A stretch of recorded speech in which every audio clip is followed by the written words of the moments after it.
దేవుడు తన జ్ఞానాన్ని 4 విధాలుగా తెలియజేయడం జరుగుతుంది. దానిలో మొదటి విధానము ఆకాశ ఉరుముల ద్వారా తెలియజేసే విధానము.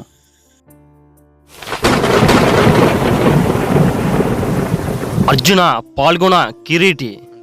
నువ్వు అర్జున పాల్గొన కిరీటి అంటున్నావు కదా, దాని గురించి ఏం తెలిసే నీకు తెలియదు. సృష్టాదిలోనే ఆకాశవాణి ద్వారా ఈ దైవజ్ఞానం అనేది మొట్టమొదటిసారిగా దేవుడు తన జ్ఞానాన్ని చెప్పడం జరిగింది. అదే దైవజ్ఞానాన్ని భగవద్గీతలో శ్రీకృష్ణ పరమాత్మగా ద్వాపరయుగం చివరిలో కలియుగం మొదట్లో సాక్షాత్తు దేవుడే భూమి మీదకి భగవంతుడు వచ్చి తన జ్ఞానాన్ని సృష్టాదులు చెప్పినట్టు దైవ జ్ఞానాన్ని మరలా నీకు చెబుతున్నానని శ్రీకృష్ణ పరమాత్మ అర్జునుడికి చెప్పడం జరిగింది. కానీ చాలామంది ఈ దైవజ్ఞానం అనేది కేవలం ఒక అర్జునుడికే చెప్పాడని చాలామంది అనుకోవడం జరుగుతుంది. ఆ విధంతోనే అర్జున నీకే దైవజ్ఞానం చెప్తున్నారో మాకు కాదు అన్నట్టు ప్రతి మనిషి కూడా ఆ విధంగా ప్రవర్తిస్తున్నాడు. కాబట్టి ఈ దైవజ్ఞానం అనేది సర్వ మానవాళికి వర్తించే దైవజ్ఞానం. కాబట్టి ఈ దైవజ్ఞానం అనేది ప్రతి సంవత్సరం కూడా మనకి ఆకాశవాణి ద్వారా శబ్దములతో ఈ దైవజ్ఞానాన్ని ప్రతి మనిషికి తెలియజేస్తూ అదేవిధంగా ఈ దైవజ్ఞానం తెలుసుకోమని హెచ్చరించడం కూడా జరుగుతుందన్నమాట. ఈ దైవజ్ఞానం అనేది ఇప్పటికైనా అర్థమైంది మిత్రమా? అవునా మిత్రమా, ఈ ఉరుములు మెరుపుల శబ్దము ఎంత గొప్ప దైవజ్ఞానం ఇమిడి ఉందా? ఇప్పటి నుంచైనా ఈ దైవజ్ఞానం తెలుసుకోవడానికి ప్రయత్నిస్తాను. సరే మిత్రమా. దేవుడు 4 విధాలుగా తన దైవజ్ఞానాన్ని తెలియజేయడం జరుగుతుంది. దానిలో మొదటి విధానము ఆకాశ ఉరుముల ద్వారా వహీ ద్వారా తెలియజేసే విధానమే ఈ మొదటి విధానం. ఇక రెండవ విధానము మనువుకి మహమ్మద్ ప్రవక్త గారికి తెలియజేసిన విధానము. దీనిని తెరచాటు విధానంగా చెప్పడం జరుగుతుంది. గురువు మాట్లాడిన మాటలు వినిపిస్తాయి కానీ గురువు కనిపించకుండా చెప్పే విధానము. దీనినే తెరచాటు విధానంగా చెప్పడం జరిగింది. ఈ విధానం యోగ్యత కలిగిన ప్రవక్తలకు తెలియబడుతుంది. తద్వారా దైవజ్ఞానం ప్రజలకి తెలియబడుతుంది.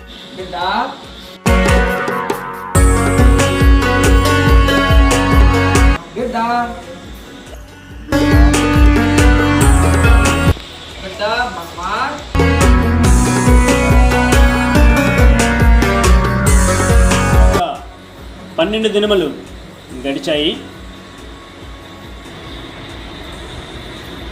చలి జ్వరంతో ముహమ్మద్ ప్రవక్త గారు వణకడం జరుగుతుంది.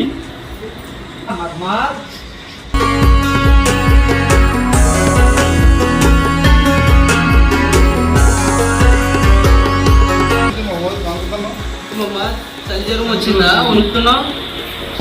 గత 12-10 రోజుల నుంచి నా పేరు పెట్టి ఎవరో పిలుస్తున్నారు, కానీ మనిషి మాత్రం కనపడట్లేదు. దాంతో భయపడి జ్వరంతో వణికిపోతున్నా. అదిగో మళ్ళీ వినపడింది. పేరే ఎక్కడా వినిపించలేదు.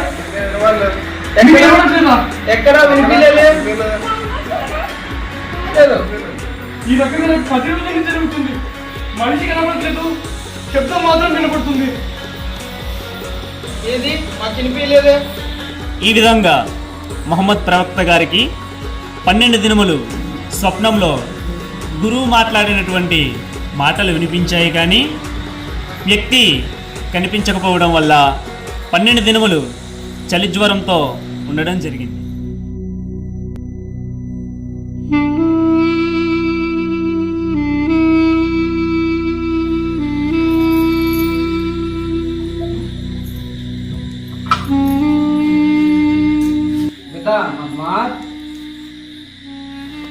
ఇలా ఎన్ని రోజులని భయపడుతూ ఉండాలి?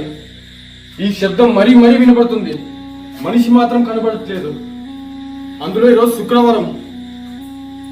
మసీద్ కన్నా వెళ్ళి నమాజనా చేసుకుందాం, అల్లాహ్ని ప్రార్థిద్దాం.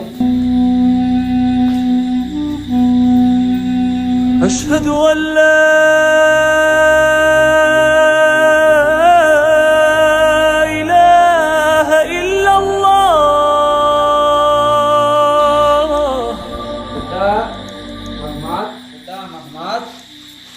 నేను దేవుణ్ణి అల్లాను నీకు జ్ఞానబోధ చేయడానికి వచ్చాను. ఈ విధానం తెరచాటు విధానం. నేను నీకు కనిపించను, కానీ నా మాటలు నీకు వినబడతాయి. నేను నీ దేహంలో సహస్రారంలో ఉండి మాట్లాడుచున్నాను. నేను నీ దేహంలో బీజదాతగా తండ్రిగా ఉన్న నమ్మదగిన ఆత్మను. నేను నీకు అందించిన జ్ఞానాన్ని ప్రజలకు బోధించు. అయితే ఇక్కడ చాలామంది పొరపడ్డారు. ఆ విషయాన్ని ఇప్పుడు వివరిస్తున్నాను. కీరాబు అంటే బయట కొండలు అనుకున్నారు, కానీ అది మేరు శిఖరం. అంటే నీ దేహంలోనే 7 కొండలు 7 నాడీ కేంద్రంలో ఉన్నానని నన్ను గ్రహించలేకపోయారు. దేవుని జ్ఞానం అంతా శరీర పరిధిలోనే ఉంటుందని మరిచిపోయారు. ఇప్పటికైనా దైవజ్ఞానం తెలుసుకోండి. తెరచాటు విధానం మీకు తెలియాలని నేను ఈ నాటకంలో మీకు కనిపించి చెబుతున్నాను. దేవుడు తెలియజేసిన జ్ఞాన విధానములో ఇది 2వ విధానము, తెరచాటు విధానం.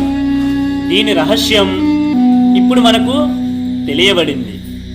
ఇది 2వ విధానం, తెరచాటు విధానం. దీని రహస్యం మనకిప్పుడు తెలియబడింది.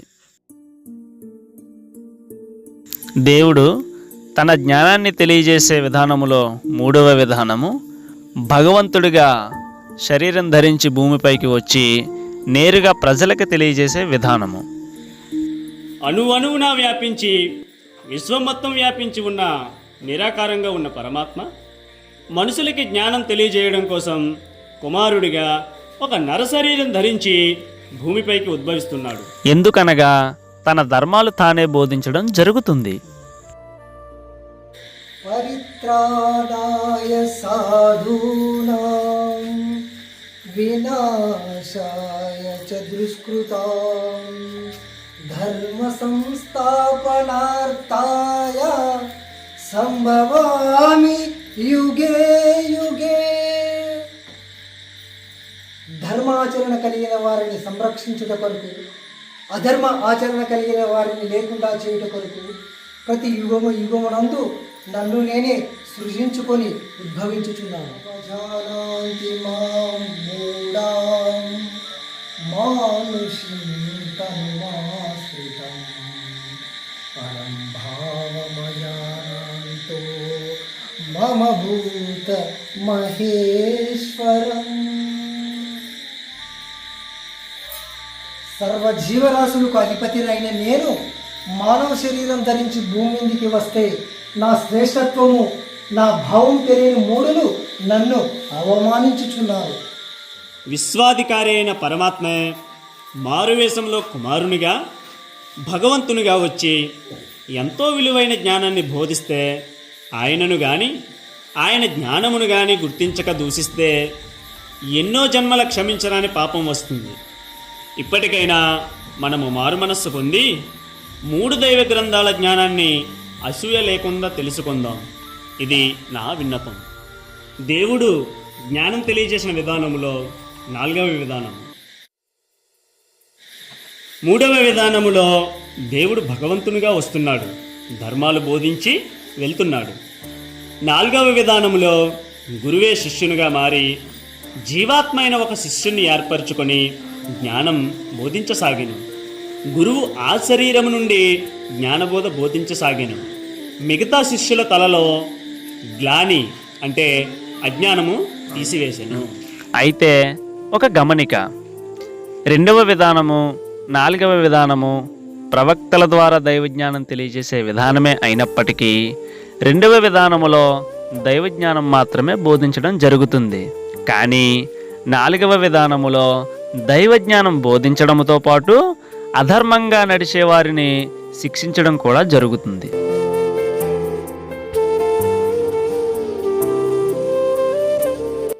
మోసే 20 సంవత్సరములు అజ్ఞానంగా జీవించెను.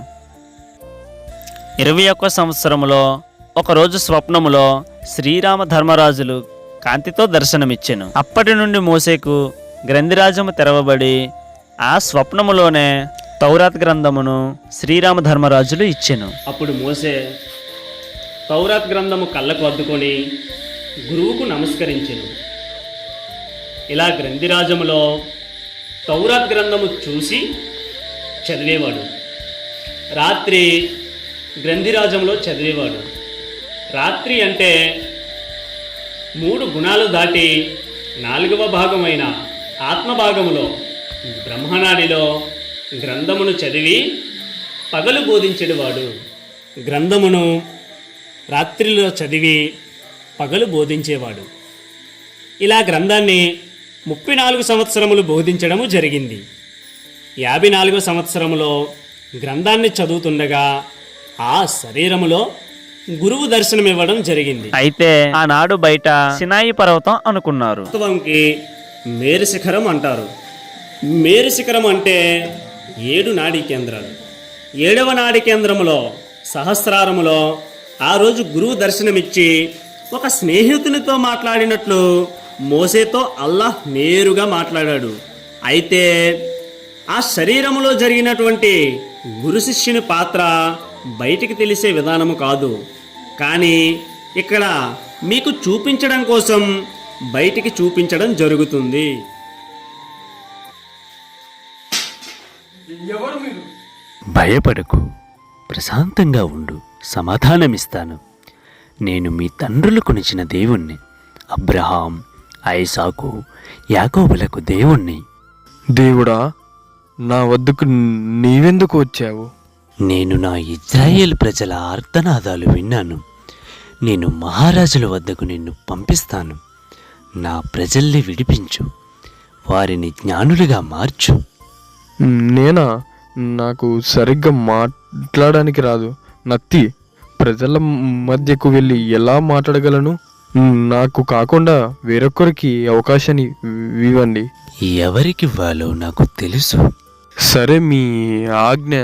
ఏం చేయమంటారో మీరే చెప్పండి.